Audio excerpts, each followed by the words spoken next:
ইনকলাব মঞ্চের সংগঠক ওসমান হাদিকে হত্যার উদ্দেশ্যে গুলি করার ঘটনার সাথে জড়িত শুটার সাবেক ছাত্রলীগ নেতা ফয়সাল করিম মাসুদ ওরফে দাউদ খান এবং তার সহযোগী মোটরবাইক চালক আলমগীর হোসেন গতকাল সন্ধ্যায় সীমান্ত পাড়ি দিয়ে ভারতে প্রবেশ করে বলে নিশ্চিত হওয়া গেছে। হাদি ভাইয়ের ঘটনায় জামাত শিবির অনেক তাড়াহুড়া করে ফেলেছে।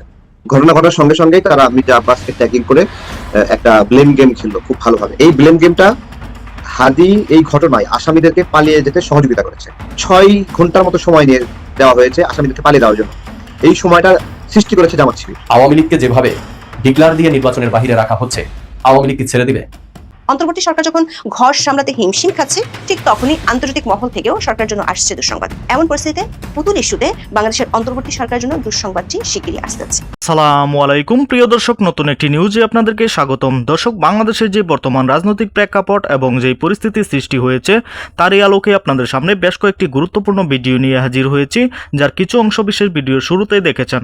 দর্শক, ভিডিওর শুরুটা দেখেই কিন্তু বুঝতে পেরেছেন আজকের ভিডিওটি কতটা গুরুত্বপূর্ণ হতে চলেছে। তাই বলবো, এক সেকেন্ডও না টেনে পুরো ভিডিওটি দেখবেন। চ্যানেলে নতুন হলে সাবস্ক্রাইব করে রাখবেন পরবর্তী আপডেট পাওয়ার জন্য। ভিডিওতে একটি লাইক করে দেখতে থাকুন সম্পূর্ণ ভিডিওটি। নিশ্চিত করেছেন আমাদের আল জাজিরার রিপোর্টার্স মিস্টার জুলকারনাইন সায়ের।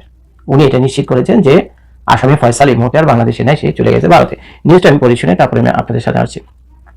সেটা হলো, ইনকলাব মঞ্চের সংগঠক ওসমান হাদিকে হত্যার উদ্দেশ্যে গুলি করার ঘটনার সাথে জড়িত শুটার সাবেক ছাত্রলীগ নেতা ফয়সাল করিম মাসুদ ওরফে দাউদ খান এবং তার সহযোগী মোটরবাইক চালক আলমগীর হোসেন গতকাল সন্ধ্যায়, গতকাল হলো 22 ডিসেম্বর, সীমান্ত পাড়ি দিয়ে ভারতে প্রবেশ করে বলে নিশ্চিত হওয়া গেছে। তাদের বর্তমান অবস্থান হলো আসামের গুয়াহাটি শহরে। ভারতে তাদের সহায়তা করছেন আওয়ামী লীগ নেতা জাহাঙ্গীর কবির নানকের ব্যক্তিগত সহকারী PS মোহাম্মদ মাসুদুর রহমান বিপ্লবের তত্ত্বাবধানে এই হত্যাকারীরা ভারতে অবস্থান করছে। নির্ভরযোগ্য সূত্রে জানা গেছে অত্যন্ত পরিকল্পিতভাবেই আক্রমণ করা হয়েছে এবং আরো কয়েকটি হিট টিমের একই রকম ঘটনার পুনরাবৃত্তির পরিকল্পনা চেষ্টাও রয়েছে তাদের। তো এখন এই হলো কাহিনী। তো বললাম না, এটা একটা ভীষণ ব্যাড নিউজ। 48 ঘন্টা হয়ে গেছে, বাংলাদেশের পুলিশ প্রশাসন আপ্রাণ চেষ্টা করছে তাকে ধরার জন্য, এই শুটারকে, ফয়সালকে, এবং যে কিনা ওই বাইক চালাচ্ছিল সেই ছেলেটাকে। তো তাদের দুজনকে একজনও ধরতে পারেনি। তো এই সময়ের ভিতরে এরকম একটা মুহূর্তে জুলকারনাইন স্যার খবর দিল আমাদেরকে, সে আসামের গুয়াহাটি জায়গাতে পৌঁছে গেছে। এখন যদি আসামে চলে গিয়ে থাকে, বাংলাদেশ থেকে পালিয়ে বর্ডারের ওই পারে গিয়ে থাকে, তাহলে তো তাকে ধরে এনে বিচার করা কঠিন হবে, সেটা তো আপনারা কম বেশি জানেন। তো যদি এরকম সত্যি সত্যি হয়ে থাকে তাহলে এটা হলো ভীষণ ব্যাড লাগ আমাদের জন্য, ভীষণ ব্যাড লাগ। এবং বাংলাদেশের পুলিশ প্রশাসন, গোয়েন্দা সংস্থা, তারপরে DGFI যারাই আছে, বুঝছেন, প্রত্যেকেরই দায়িত্ব নিতে হবে। এটা চরম ব্যর্থতা ল অ্যান্ড অর্ডারের। কারণ এভাবে যদি মানুষ খুন খারাপির মতো ঘটনা ঘটায়, অনায়াসে ভারত সীমান্ত পাড়ি দিয়ে ভারতে গিয়ে মাসে পর মাস বছরের বছর নিরাপদে থাকে, তাহলে তো ভাই কার বিচার করবেন আপনি, কাকে ধরবেন? তো এই লোক। তো এখন ঘটনা যেটা শুনলাম, এই শুটারের মোট 4টা গুলি করার কথা ছিল। রিভলভারে তো থাকে কত, 6টা থেকে 7টা গুলি থাকে একটা রিভলভারে বা পিস্তলে। তো 6-7টা গুলির ভিতরে 4টা গুলি করার প্ল্যান ছিল এই শুটারের, ফয়সালের। তো নির্ভরযোগ্য সূত্রে জানা গেছে। তো এখন কিসমত ভালো, হাদি যখন এই শুটার গুলি করছিল, হাদিকে খুব কাছ থেকে মোটরসাইকেলে বসে, আর হাদি তো যাচ্ছিল রিক্সা দিয়ে, তখন প্রথম গুলিটা যখন করে, তো সেই গুলিটা লক্ষ্যভ্রষ্ট হয়। আর 3 নম্বর 4 নম্বর 2 নম্বর 3 নম্বর 4 নম্বর গুলিটা করতে পারেন, এর কারণ হলো তার ট্রিগার বলে জ্যাম হয়ে গিয়েছিল। তো এই হলো পুরো কাহিনী। তো যাই হোক, সবই আল্লাহ তাআলার ইচ্ছা। তো গুড নিউজ হলো যে ওই মোটরসাইকেলটার কথা আমরা এতক্ষণ ধরে বলছিলাম, সেই মোটরসাইকেলটার যে মালিকে, সেই মোটরসাইকেলের নাম্বার দিয়ে সেই মালিককে খুঁজে পাওয়া গেছে। তো সেই নিউজটা আমি আপনাদেরকে পড়ে শোনাই, আপনারা শোনেন। এটা হলো আমাদের যমুনা টেলিভিশনের নিউজ, এই মাত্র কিছুক্ষণ আগে করা, 30 মিনিট আগে করা। তো সেখানে তারা লিখছে, এখানে আমি একটু পড়ে শুনে আপনারা শোনেন। এখানে লিখছে, হাদির উপর হামলায় ব্যবহৃত মোটরসাইকেল শনাক্ত এবং তার মালিক গ্রেপ্তার। আছে, ওসমান হাদির উপর হামলায় ব্যবহৃত মোটরসাইকেলটি শনাক্ত করেছে পুলিশ। পাশাপাশি মোহাম্মদপুর থেকে মোটরসাইকেলটির মালিক আব্দুল হান্নানকে গ্রেপ্তার করেছে এই পুলিশ বাহিনী। রোববার 14 ডিসেম্বর এক খুদে বার্তায় এই তথ্য জানায় পুলিশ ডিপার্টমেন্ট। এদিকে ওসমান হাদির উপর গুলির ঘটনায় প্রধান সন্দেহভাজন ফয়সাল করিম মাসুদকে বহন করা বাইকের চালককে শনাক্ত করার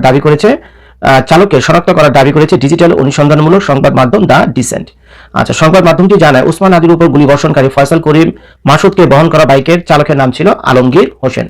তো ফয়সাল হলো গুলি চালাইছে আর আলমগীর হলো এই বাইকটা চালাচ্ছিল। তার ফেসবুক আইডির নাম মোহাম্মদ আলমগীর শেখ। তিনি তার ফেসবুক পোস্টে জিও ট্যাগ রাজধানী মোহাম্মদপুর আদাবর এলাকার সুনিবর হাউজিং এর নাম নিয়মিত ব্যবহার করতেন। তো যাই হোক, এটা আপনাদেরকে শুকর আলহামদুলিল্লাহ বলতে হবে, যেহেতু এই মোটরসাইকেলের মালিককে খুঁজে পাওয়া গেছে।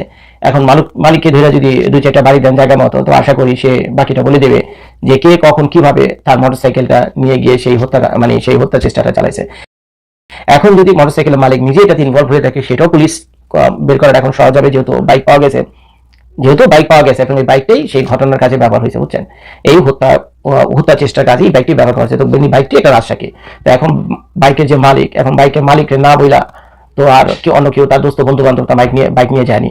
আর যদি কেউ তার বাইকটা কিছু সময়ের জন্য নিয়ে থাকে, তাহলে নিশ্চয়ই বাইকের মালিক তাকে ভালো মতো চেনে। নাহলে তো ভাই আপনার মোটরসাইকেল আমার মোটরসাইকেল আমি কারণে দিব না যতক্ষণ না পর্যন্ত আমি তাকে ভালোভাবে চিনবো। এটা তো কমন সেন্স। তো কাজে এখন এই মোটরসাইকেলের যে মালিককে খুঁজে পাওয়া গেছে, সেই মালিককে যদি 2-4টা বাড়ি টাড়ি দেয়, তাহলে মালিকই বাকিটা বলে দিবে। হয়তো এমন হতে পারে এই মোটরসাইকেলের মালিক নিজেও হয়তো হত্যাকাণ্ডের সাথে ছিল, এই হত্যা চেষ্টার সাথে ছিল, হতেও পারে। আর যদি না হয়, সে যদি বলে যে না রে ভাই আমি তো সেদিন ছিলাম না, আমার বাইকটা আমার দোস্ত বা কেউ ভাড়া প্রতিবেশী নিয়ে গেছে, তাহলে তো পুলিশ তার 14 গোষ্ঠী খুব সহজেই খুঁজে বের করবে। এতে কোনো সন্দেহ নেই। মানে একটা দিয়ে খুঁজতে গেলে অটোমেটিক আরেকটা বের হতে থাকবে। হাদি ভাইয়ের ঘটনায় জামাত শিবির অনেক তাড়াহুড়া করে ফেলেছে। ঘটনা ঘটার সঙ্গে সঙ্গেই তারা মির্জা আব্বাসকে ট্যাগিং করে একটা ব্লেম গেম খেললো খুব ভালোভাবে। এই ব্লেম গেমটা হাদি এই ঘটনায় আসামিদেরকে পালিয়ে যেতে সহযোগিতা করেছে, কারণ পুরা ফোকাসটা জামাত শিবির নিয়ে যেয়ে ফেলছে জামাত শিবিরের উপরে।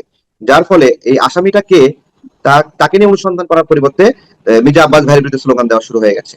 এই সময়টাতে জুম্মার পরে ঘটনা ঘটলো না, সন্ধ্যা পর্যন্ত মির্জা আব্বাস ভাইকে নিয়ে ওরা ব্যাপক তৎপরতা দেখিয়েছে। অর্থাৎ 6 ঘন্টার মতো সময় নিয়ে দেওয়া হয়েছে আসামিদেরকে পালিয়ে দেওয়ার জন্য। এই সময়টা সৃষ্টি করেছে জামাত শিবির, আমি মনে করি আর কি। এবং কেন করেছে জানি না, কিন্তু তারা হয়তো রাজনৈতিক ভাবে মির্জা আব্বাস ভাইকে আঘাত করতে চেয়েছে, সেই কারণে হয়তো তারা খুনির কেউ না, কিন্তু ওই আঘাত করতে গিয়েও এটা বাস্তবতা যে সরকার আইন শৃঙ্খলা রক্ষাকারী বাহিনী এই মানে খুনিদেরকে ধরতে পারলো না। এটাই হলো একটা বিষয়। সাকসেস রেট 0 খুনিদেরকে পাওয়ার ক্ষেত্রে, এবং তাদেরকে পুরো রাতটা সময় দেওয়া হলো যে তারা যেন সেফ এক্সিট নিতে পারে, নিরাপদে কোথাও যেতে পারে। তো এটাই আর কি আপনারা যেটা দেখছেন আমরাও এটা দেখছি।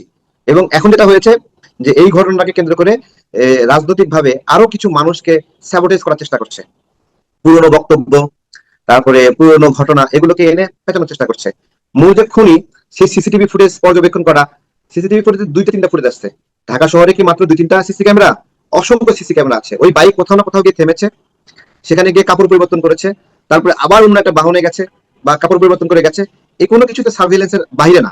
হয়তো পুলিশ চেষ্টা করছে, কিন্তু ফলাফল এখন পর্যন্ত আমরা হাতে পেলাম না। এটাই আর কি, আপনারা পাইনি, আমরাও পাইনি। এটাই পেলে ভালো হতো। অনেক নির্দোষ মানুষকে দোষারোপ করছে, রাজনৈতিক ভাবে ফায়দা নেওয়ার চেষ্টা করছে, ওই ফায়দাটা আর নিতে পারতো না। সেটা আমরা বুঝতে পারছি, কিন্তু চক্রান্তকারী কারা, ফায়দা লোটাকারী, মানে এটা খুনি কারা আমরা জানি না, খুনি কারা আমরা জানি না, তবে ফায়দা লুটতে চাই তাদেরকে আমরা জানি। আচ্ছা, কারা লুটতে চাইছে? ঘোলা পানিতে মাছ শিকার করতে চাইছে কারা আপনার দৃষ্টিতে? এটা জামাত শিবির চেষ্টা করছে সারাক্ষণ, সাদিক কায়েম চেষ্টা করেছে, তার দলের একবার যান প্রান্তের চেষ্টা করেছে। জুমা তো লাজ লজ্জা সব ছেড়ে মির্জা আব্বাসের উপর হামলেই পড়লো। মির্জা আব্বাস ভাইদের অনেকের গায়ে হাত দিল, ওখানে ছেলে পেলে অনেকে যারা জামাত শিবিরের সাথে সম্পৃক্ত, তারা তাদের আমিরকে নারায়ে তাকবীর দিয়ে স্লোগান দিয়ে অভিনন্দন জানালো, আর মির্জা আব্বাস ভাইকে সাথে হ্যারাসমেন্ট করলো। পুরো ঘটনায় ঘিরে ফেলেছে হাদিকে এরপর, এই ঘটনার পরে জামাত শিবির। তো আওয়ামী লীগকে যে নির্বাচনে অংশগ্রহণ করতে দেয়া হবে না, কেন? আমার প্রশ্নটা হলো, কেন আওয়ামী লীগকে নির্বাচনে অংশগ্রহণ করতে দেওয়া হচ্ছে না? দর্শক শ্রোতা, আপনাদের মধ্য থেকে অনেকেই এই প্রশ্নের উত্তর দিবেন যে আওয়ামী লীগ 2024-এর অভ্যুত্থানে যে গণহত্যা এবং মানবতা বিরোধী অপরাধ করেছে, তাতে তাদেরকে নির্বাচনে অংশগ্রহণ করতে দেওয়ার প্রশ্নই আসে না। এই উত্তরটি তো দিবেন। দর্শক, সম্পূর্ণ ভিডিওটি দেখলেন, অবশ্যই বুঝতে পেরেছেন ভিডিওটি গুরুত্বপূর্ণ ছিল। দর্শক, এই ভিডিওতে যে তথ্যগুলো আপনারা পেয়েছেন, এ বিষয়ে আপনাদের কি মতামত তা অবশ্যই কমেন্টে জানাবেন, এবং পরবর্তী আপডেট ভিডিওগুলো সবার আগে পেতে চ্যানেলটিকে এখনই সাবস্ক্রাইব করে রাখুন। এই মুহূর্তে বিদায় নিচ্ছি, দেখা হবে পরবর্তী কোনো ভিডিওতে। সে পর্যন্ত ভালো থাকুন, সুস্থ থাকুন। আসসালামু আলাইকুম।